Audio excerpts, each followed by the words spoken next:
اعوذ باللہ من الشیطان اللعین الرجیم بسم اللہ الرحمن الرحیم وبہ نستعین وہو خیر ناصر ومعین۔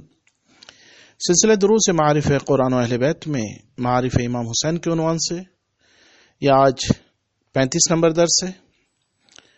نبی اکرم صلی اللہ علیہ وآلہ وسلم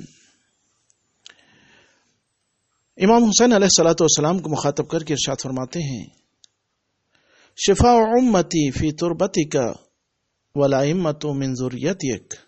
اے حسین، میری شفاعت،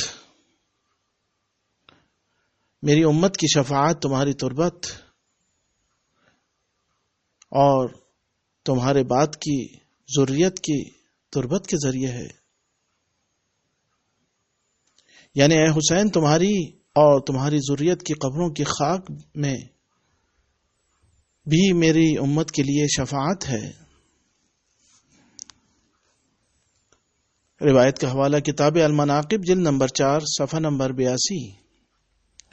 سعد ابن سعد کہتے ہیں کہ میں نے امام رضا علیہ الصلوۃ والسلام سے مٹی کے بارے میں سوال کیا تو آپ نے فرمایا، اکل الطین حرام مثل المیتۃ والدم ولحم الخنزیر الا طین الحائر فإن فیہ شفاء من کل داء وامنا من کل خوف۔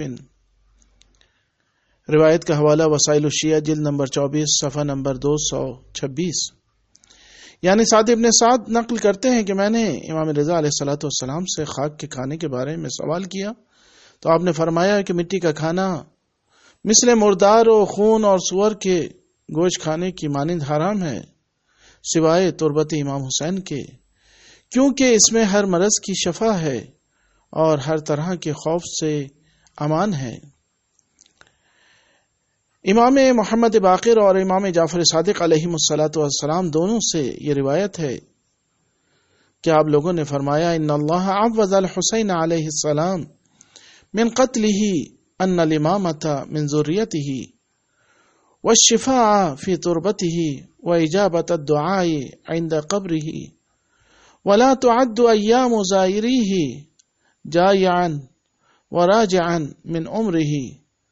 حوالہ وسائل الشیعہ جلد نمبر 14 صفحہ نمبر 423۔ یعنی دونوں امام معصوم، پانچویں امام اور چھٹے امام ارشاد فرماتے ہیں کہ اللہ تبارک و تعالی نے امام حسین کی مظلومانہ شہادت کے عوض ان کی ذریت میں امامت اور ان کی تربت میں شفا اور ان کی قبر کے پاس کی جانے والی دعا کو مستجاب قرار دیا ہے، اور امام حسین کی زیارت کو جانے والے کے لیے ہر گزرے ہوئے دن و رات کے عوض اس کے عمر میں حساب، اس کے دن گزرے ہیں اس زیارت کے موقع پر، وہ دن اس کی عمر میں حساب نہیں ہوتے ہیں۔